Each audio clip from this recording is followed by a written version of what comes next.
Sebelum memutuskan untuk menikah, ada banyak hal yang perlu dipertimbangkan. Salah satunya adalah mengenal pasangan dengan baik.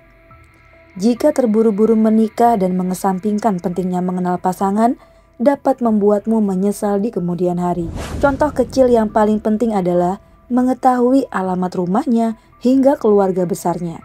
Seharusnya kedua pasangan yang ingin menikah tentu telah mengenal baik antara kedua belah pihak. Namun, apa jadinya jika kamu menikahi orang yang tak jelas asal-usulnya? Seperti kasus yang akan Mia ceritakan kali ini. Sebelum itu, Mia ucapkan banyak terima kasih ya bagi yang sudah klik video ini. Jangan lupa untuk dukung channel ini jadi channel favorit kamu. Nggak usah lama-lama lagi, kita langsung masuk awal ceritanya. Kita kenalan dulu ya dengan seorang wanita bernama Ella Andini, berusia 24 tahun. Ia tercatat sebagai warga Kelurahan Teladan, Kecamatan Tobo Ali, Kabupaten Bangka Selatan. Di mata keluarganya, Ella merupakan gadis yang baik, ramah, dan memiliki banyak teman. Ia pun berkeinginan untuk menjadi mama muda dan menyetujui pinangan dari seorang pria bernama Muhammad Rafli berusia 21 tahun. Pria yang berasal dari Aceh dan merantau ke Medan, Sumatera Utara. Setelah perkenalan singkat selama 2 minggu, Rafli dan Ella sepakat untuk melangsungkan pernikahan. Untuk itu, Rafli diminta datang ke rumahnya dan berbicara kepada ayah Ella. Singkat cerita, ayah Ella yang mengetahui sosok Rafli tak begitu merisaukan asal-usul pria tersebut karena melihat anak gadisnya yang sudah kebelet kawin dan mereka pun dirasa cukup dewasa untuk mengarungi rumah tangga. Walaupun ternyata saat itu Rafli belum memiliki pekerjaan tetap, namun Ella yang sudah dimabuk cinta tak memperdulikannya. Bagi dia, uang bisa dicari setelah menikah. Bulan madu cukup di rumah saja tak masalah, pikir wanita itu.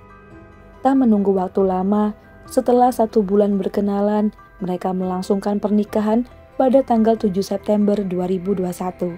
Begitulah romantisnya pasangan baru ini. Walaupun Rafli kerjanya hanya tidur-tiduran di rumah, Ella tetap mencintai sepenuh hati. Hingga 2 minggu kemudian, Ella pun positif hamil. Betapa bahagianya ia yang memang mendambakan menjadi mama muda. Namun, kebahagiaan pasangan pengantin baru ini mulai terkoyak. Sifat dan tabiat buruk Rafli terbongkar secara perlahan, bukan hanya malas-malasan. Ella mencurigai Rafli jika ia gemar menggunakan barang terlarang, minum minuman, hingga berjudi.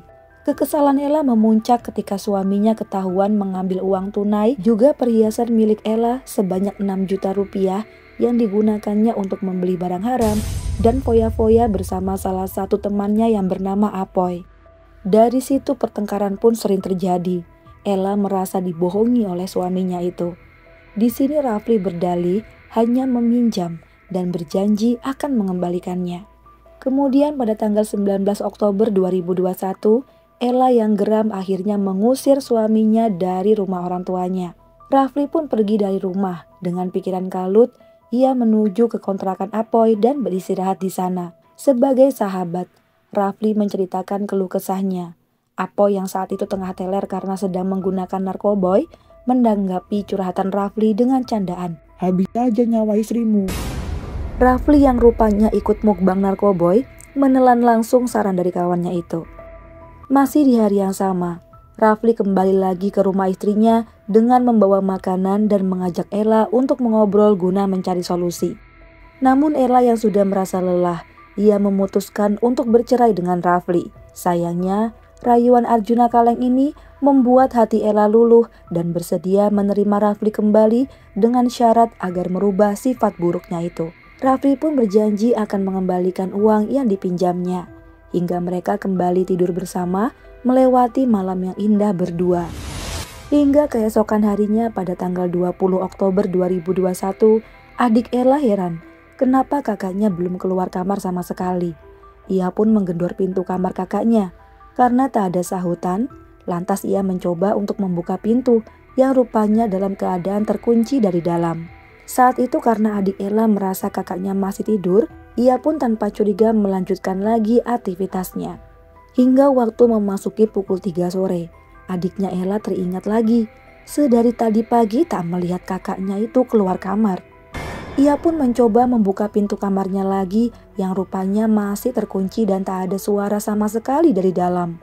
Mulailah kecurigaan yang ada di pikirannya.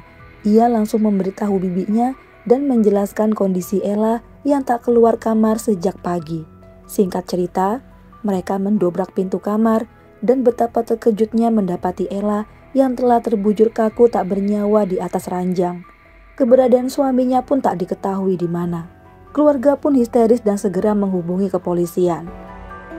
Tak lama kemudian, polisian datang segera melakukan olah TKP dan selanjutnya tubuh Ella dibawa ke Rumah Sakit Umum Daerah Tobo Ali, Bangka Selatan. Dari hasil otopsi, ditemukan adanya bekas cekikan di leher yang mengakibatkan korban kehabisan nafas. Korban juga diketahui tengah hamil muda.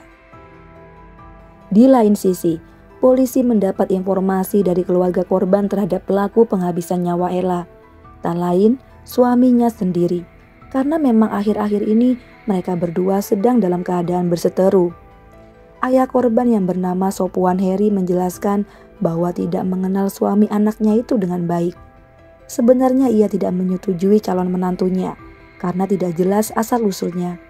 Ini semata karena putrinya sudah bersikeras untuk minta dinikahkan secepat mungkin.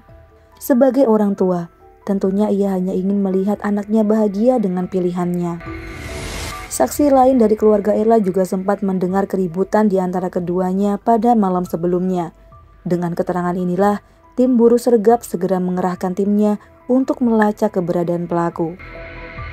Dalam waktu kurang dari 24 jam, tepatnya hari Kamis tanggal 21 Oktober 2021, tim Opsenal Basel dibantu oleh tim Kelambir Buser Polres Bangka melakukan penangkapan kepada terduga pelaku Muhammad Rafli yang tengah melarikan diri ke Kecamatan Riau Silip. Tak hanya itu, turut diamankan teman pelaku yang telah memberi ide untuk menghabisi nyawa korban, yaitu Ferry Handoko alias Apoy. Karena bukti kejahatannya tak bisa dibantah, Rafli pun mengakui kejahatannya. Kemudian di hadapan petugas kepolisian, pelaku menceritakan detail kejadian. Pada Selasa malam tanggal 19 Oktober 2021, pelaku yang sempat diusir oleh istrinya kembali mendatangi kediaman korban untuk membujuknya. Saat tiba di sana, pelaku bertemu dengan adik korban dan memintanya untuk memanggilkan kakaknya. Tak lama kemudian, Ella pun keluar dan mereka berdua berbincang-bincang di teras dan setelahnya berdua masuk ke dalam kamar. Keesokan paginya sekitar jam 8, keduanya sempat bermadu cinta.